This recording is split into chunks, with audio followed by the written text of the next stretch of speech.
6 eggs, 6 ways, fast food signature sauce edition. Let's eat! McDonald's Big Mac sauce and an egg? Big Meg. Super tangy, but it all mushed together in my mouth like a deviled egg. 6.5 out of 10.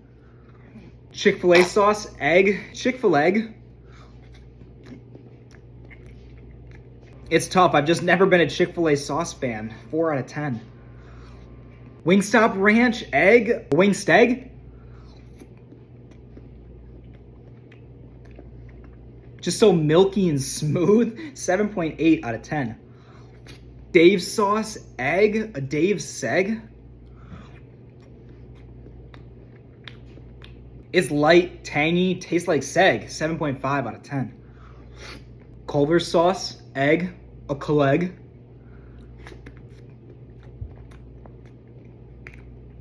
Oh, no, terrible. Don't try. 2 out of 10. Oh, my stomach hates me right now. KFC sauce, egg, KF seg. Just way too overpowering, and that texture did not match up.